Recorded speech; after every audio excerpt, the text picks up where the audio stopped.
do an insurrection. Do an insurrection. Yeah. And Michael Knowles' response was, wow, I'd never seen that. That changes everything. Yeah. You know, humor is the most pure form of truth.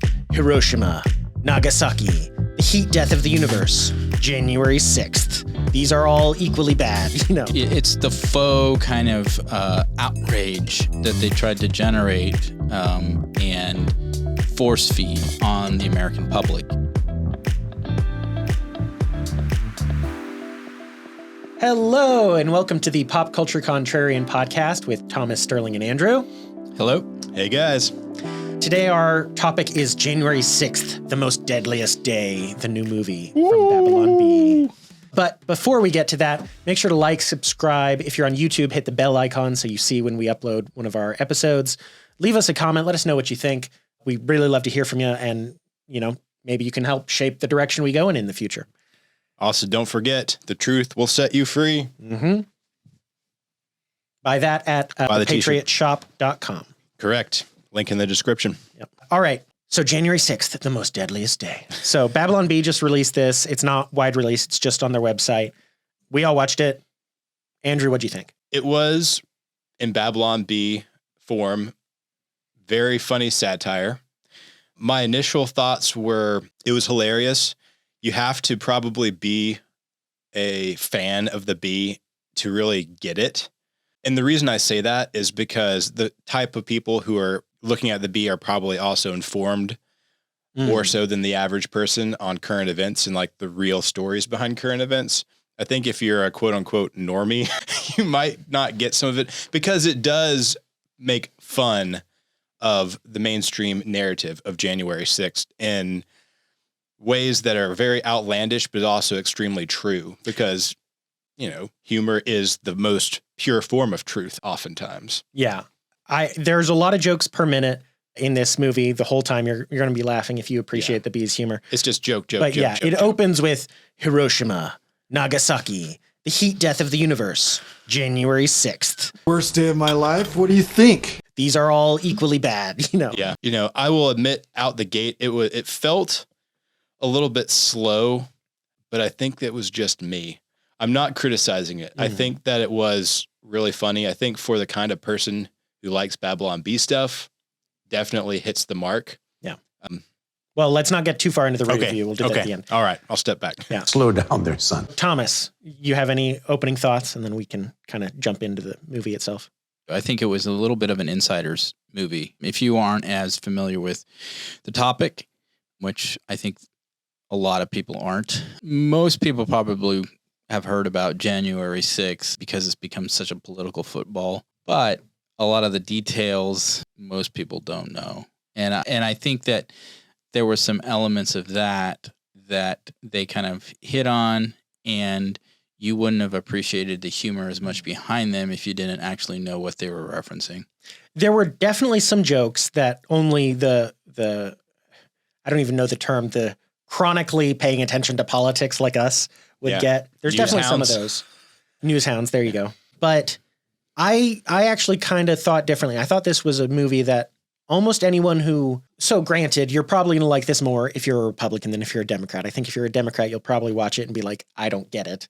Yeah. But if you're a Republican, even someone who doesn't pay attention to this stuff, and you've ever read a Babylon Bee headline and thought, oh, that's funny, I think you'd watch this movie and you'd be laughing. That's my guess. I don't think you'd need to really know about January 6th to be laughing at this movie because there's lots of visual gags, lots of just funny little text popping up beneath people as they're talking. I think one of the funniest moments is Michael Knowles from the Daily Wire is talking, and the interviewer, Garth is what his name is in the movie. As Michael Knowles is talking, the interviewer is, so say something, Thomas. Hello. So say a few words, Thomas. Come on. I'm going to tell you a story. I know. And we're going to do air quotes the entire time. So if you can't see, the interviewer was doing air quotes as Michael Knowles was saying true things about January 6th, just kind of implying that this isn't true. You're hearing it, but I'm putting air quotes in it with my fingers so that you know that he's lying, basically. Yeah. And of course, Michael Knowles this whole time is just very straight-faced and serious and authentic. And I don't think he actually made any jokes. He makes some kind of funny comments, but he plays it more straight. Which was hilarious. Yeah. They do it well. They have a very dry sense of humor sometimes. And so like some of the jokes right at the beginning, I thought it was really funny. The interviewer, Garth, is walking down a spiral staircase. And as he's doing it, of course, he turns his back to the camera because it's a spiral staircase. And he's, lifting his head and lowering his head so you can see his eyes through the stairs between him and the camera. It was just a lot of visual gags throughout this. Like a very elementary kind of appreciation for the camera and stage, like he doesn't know. Right. Yeah, silliness. All right. So the movie starts with, like I said, that introduction about Hiroshima and Nagasaki, and then you get a very serious Kamala Harris speech about how bad January 6th was and how everyone remembers where they were when they heard about this happening. Yeah. Which is kind of funny. Yeah. With that, I thought the most powerful elements actually of this film, because it is political satire, was the man on the street questions, because I think that kind of gives you. This is where I wanted you to go. So. Right. The window into why the narrative that surrounded it, especially that the Democrat Party has tried to frame the framework, is just ridiculous. And I think that it was demonstrated by a lot of the people on the street responding to certain questions about J6. And most people kind of either not sure what they were being asked or kind of, I thought when he goes around asking where the January 6th monument is. Yeah. In Washington, D.C. and everybody's that must be a new one. Yeah. And he makes his own. It says, never forget to remember January 6th. Yeah. But going back to the man on the street questions where he's asking, where were you on January 6th? Yeah. A lot of the answers are, I was in Florida. I'm always in Florida in January or whatever. And one person said, what happened on January 6th? Yeah. Yeah. That's the reasonable response to this thing that happened 3 years ago versus what Nancy Pelosi and Kamala Harris and all these Democrats have tried to make it, which is something akin to, Pearl Harbor. Literally, they've tried to compare or it to 9/11 or something. Yeah. Yeah. Yeah. It's the faux kind of outrage that they tried to generate and force feed on the American public. And it was purely politically motivated. Yeah. Doesn't mean we're defending the actions of the rioters, but it also says this compared to other events in American history is pretty low on the bar of significance. I really thought that what they said about AOC and how she was murdered 7 times, and I was like, and where she was nearly murdered again, etc., when she was in a building nowhere close to the Capitol. Right. And they show a map. Yeah. Well, they also, you were pointing out how they stuff so many kind of jokes and gags into basically every scene. And while they were saying that, he's up against the chain link fence, which of course also famous border photo. It's the border photo for AOC where she's like supposedly crying over kids in cages. Yeah. So a lot of the humor comes from the reporter, I guess, narrator of this being kind of an idiot the whole time. Even in not even politically, just an idiot. He can't say infamy right. He says infamy and other words wrong. And there's one point thinking of chain link fences where he's standing up against one of those little, metal barriers they sometimes put up for crowd events. And he's like, this barrier was the thing that it was the only safety for American democracy until a police officer gently moved it aside and let the rioters go through. Yep. And then throughout, they have actual footage of J6 where it's showing that literally that stuff was happening. Yep. People are just walking around like, hey, can we get a tour? Or like, oh, where's the exit? It's just stuff like that. Yeah. We support you to the police officers, things like that. Yeah. So they have 3 actual individuals that were at the riot. At least 3. Yeah. The ones I'm thinking of that they interview Siaka, who he's done a number of things for the Babylon Bee, has he not? I feel like I've seen him. I didn't recognize him. Yeah. Okay. Maybe I'm misremembering, but I thought he has the biggest role of any of the January 6th. Yeah, that's why I feel like he's done videos with him before. Well, his story is remarkable because he entered the Capitol. Basically entered the doorway. Yeah, for minutes at most, maybe even seconds. Yeah, I think they said 5 minutes or something. Okay. Yeah. And then when asked to leave by the police, he left immediately. Yeah. And is encouraging other people, hey, we're leaving. Yeah, guys. let's get out of here. Yeah. And the DOJ, and he's a really good example of the weaponized DOJ going after these people. And I think somewhere between 1,600 and 1,800, don't quote me on those numbers, maybe it was 1,100 people have been like viciously targeted by the DOJ for this January 6th thing. And he's one of them. And I mean, he's currently fighting for his freedom in the justice system. You know, he was raided by the FBI. He was arrested in front of his pregnant wife on the tarmac when they were taking a flight for standing in the doorway for a few minutes and leaving when the police said to leave.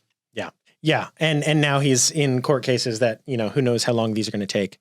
Yeah. And they do this great bit at the end, and all of these are presented as humor. And sometimes it's funny, and sometimes you're like, oh, that's not actually all that funny. Because at the end, they do this with Siaka Massaquoi, where they're like, you know, his crime standing in the building and, you know, taking a video and arrested in front of his pregnant wife, justice served. Yeah. And shame. And he's like, doing a little handbell, like, shame. Shame on them. Shame. Just like in Game of Thrones with Queen Cersei, if you get that reference.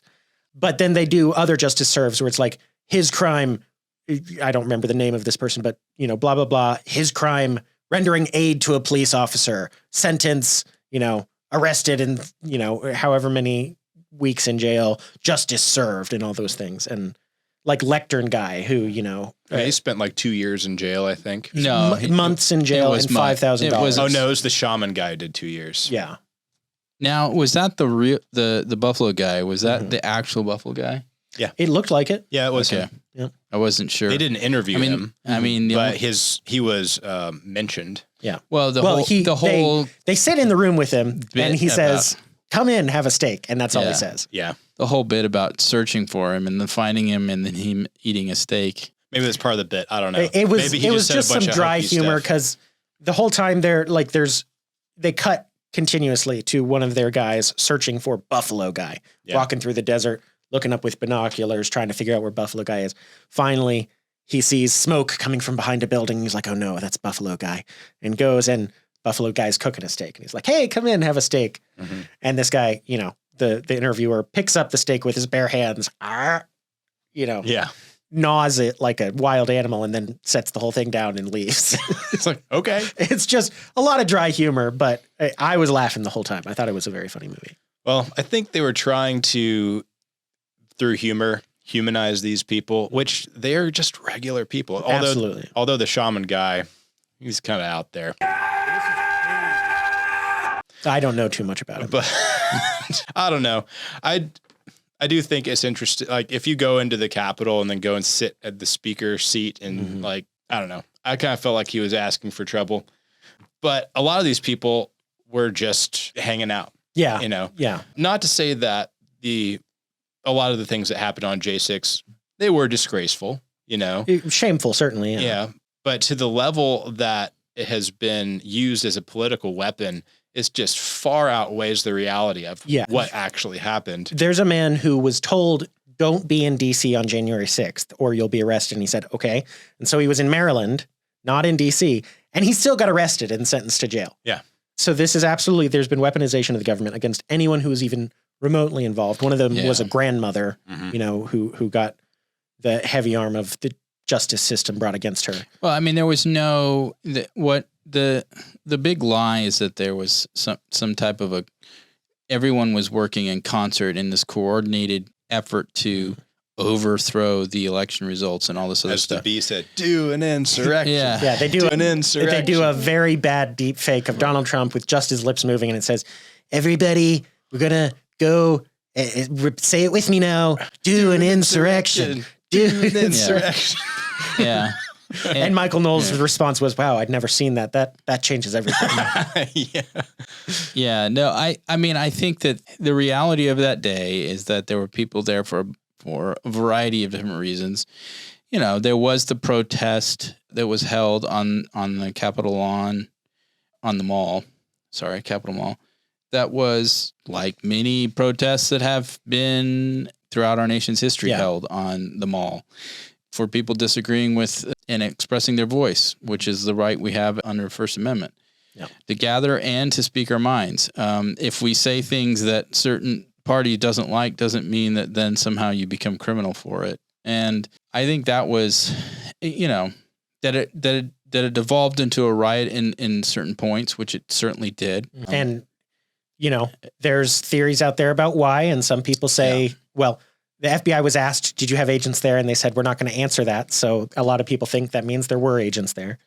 Well, I don't know. I don't even want to try to figure out all the details because I don't think we really know. I do think that the commission to investigate supposedly the Congress put together was a joke. I think that was political hackery. It was of the highest caliber. It wasn't designed to get at the truth. It was designed to establish a narrative. And that's the narrative that this movie is making fun of. That in a nutshell, that's what this movie exists to do. It's just kind of just to poke holes in that narrative and show how ridiculous it was. Yeah. By interviewing these people, lectern guy, who that's what they call him in the movie, and they say that's what his parents named him, foreshadowing his later actions.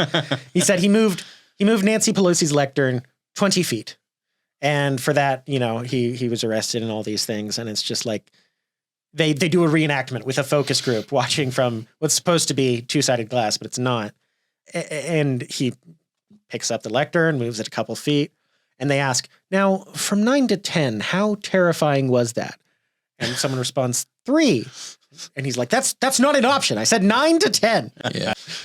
Yes.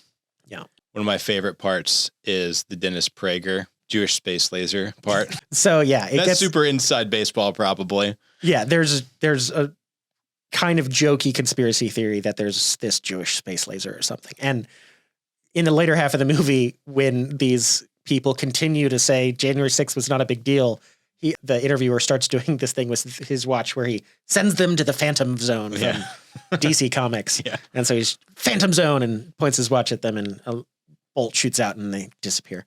And so, he asks Dennis Prager, do you have a Jewish space laser? And he's like, no, that's insulting to even bring that Jewish space laser. Yeah. And then dodge, Phantom Zone. It's funny. Lots of really funny, kind of silly jokes, some less silly jokes, some, kind of serious moments. You were talking about the things that actually did happen on that day. Mm-hmm. For my money, this is my personal opinion. I guess DOJ, you can come arrest me for it if you want. Americans entering the American Capitol building sounds fine to me. I don't have a problem with that.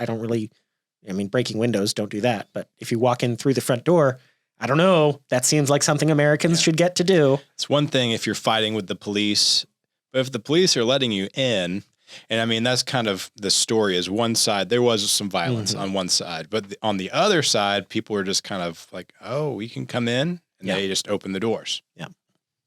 And they do at the end a moment of silence for all the people killed on January 6th. And the screen scrolls a list, of underlined names, and there's not one name there. It's just the underlines. And it's a full minute of just nothing, because no one died on January 6th except Ashley Babbitt. And I guess she didn't even die on the day of. I don't know about that. No, she did. She did. Okay. Yeah, she was shot and killed that day. This whole thing has been blown up by the left into something it's not. And Babylon Bee did a really great job of skewering it with satire. Yeah. It was very hilarious. Yeah.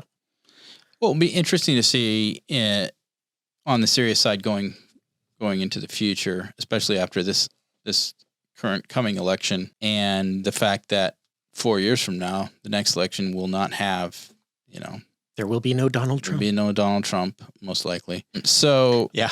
So how will this play anymore? Will this just kind of go to, the dustbin of history of the different political tricks that different parties have used against the other party for political purposes? I think that's the most likely outcome. Well, the media memory holds stories they don't like. Yeah, well, it will be one of those footnotes of how politics was played in a certain era. And, 20, 30 years from now, they'll look back, any kind of student of political history will look back at how this was used and say, this is an example of how they took an event and blew it way out of proportion in order to kind of, because I predict ultimately it will fail. Yeah. And so, failures are always kind of looked on as like, okay, that was a bad move. Yeah. Well, just on that note, and about memory holing stories the media doesn't like, this is a story they've kept alive for 3 years. I mean, they don't talk about it as much these days, but they do still talk about it. And they laid groundwork for things they talk about when they were dealing with January 6th. And so, that story went on for 3 years, but Donald Trump actually getting shot in the ear, they talked about for maybe 4 days. I think after his speech at the RNC, it was not talked about again in mainstream media. Well, I mean, it's here and there, but you're right. It's not something, it's longer than 4 days, but it's not something that's dwelt on. And the way it's characterized versus the way January 6th is constantly characterized. January 6th is constantly characterized as, the day democracy almost died in America, kind of this thing, which is just ridiculous. Yeah. It's not even understanding what was the point of the protesters. What were they upset about? They were upset because they thought the democratic process had been taken hostage. Yeah. Yep. That a bunch of rules had been created inappropriately by certain states because of COVID. That was the excuse. And that's changed the rules of how elections were done. That's indisputable, that the rules of how elections were done were changed leading up to the 2020 election. Right. You cannot say that's not true because it's true. Right. So they were protesting what they saw as an injustice to the democratic process, not getting rid of the democratic process. Yeah. So, I mean, so anyway, it was a humorous way to kind of tackle the ridiculous over-the-top framing that this was somehow a day that threatened American democracy. Yeah. And they did end the film on a serious note. And there's a website that's listed, babylonb.com/J6victims. Mm-hmm. And it does outline the actual plights of several people, including Ashley Babbitt, and the real victims of the things that happened that day. Yeah. Newsflash, they're all protesters. Yeah. And, one of these people, I think it was Buffalo guy, was sentenced to like how many straight days in solitary confinement?